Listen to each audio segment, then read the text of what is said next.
அதில் இன்றைய தினம் தமிழக ஊடகங்களில் எங்களது சங்கத்தின் சார்பாக நேற்று வேலூரில் அஇஅதிமுக பொதுச் செயலாளரும் எதிர்க்கட்சித் தலைவருமான திரு எடப்பாடி பழனிசாமி அவர்கள் 108 ஓட்டுநரை வழிமறித்து அவரை மிரட்டும் தொனியில் பேசியதாகவும், அதற்கு அவர் மன்னிப்பு கேட்கவில்லை எனில் நாடு தழுவிய போராட்டம் முன்னெடுக்கப்படும் என்ற பெயரில் கண்டன அறிக்கையானது சங்க தலைவரின் பெயரையும் எங்களது சங்க லெட்டர் பேடை தவறாகவும் அவதூறாகவும் பயன்படுத்தி கண்டன அறிக்கையினை வெளியிட்டுள்ளனர். மேற்கண்டபடி எந்த ஒரு கண்டன அறிக்கையையும் எங்களது சங்கத்தின் சார்பாகவோ தலைவரோ யாதொரு ஊடகத்திற்கும் அறிக்கையோ பேட்டியோ கொடுக்கவில்லை.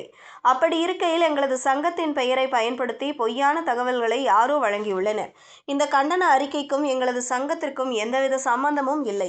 எங்களது சங்கமானது தனியார் ஆம்புலன்ஸ் ஓட்டுநர்கள் மற்றும் உரிமையாளர்களின் நலனுக்காக மட்டுமே செயல்படும் சங்கமாகும். இது ஒரு அரசியல் சாராத இயக்கமாகும். ஆகவே ஊடக நண்பர்கள் மற்றும் பத்திரிகையாளர்கள் இந்த செய்தியை ஒளிபரப்பு செய்ய வேண்டுமெனவும் அதனை உடனே நீக்கம் செய்ய வேண்டுமெனவும் கேட்டுக்கொள்கிறேன். மேலும் இந்த தவறான செயல்களை செய்த நபர்கள் மீது உரிய நடவடிக்கை எடுக்க வேண்டுமென காவல்துறையின் மூலம் சட்ட நடவடிக்கை எடுக்கவுள்ளோம் என்பதையும் இதன் மூலம் தெரிவித்துக் கொள்கிறேன் என அந்த சங்கத்தின் மாநில செயலாளர் முகமது இலியாஸ் கூறியுள்ளார்.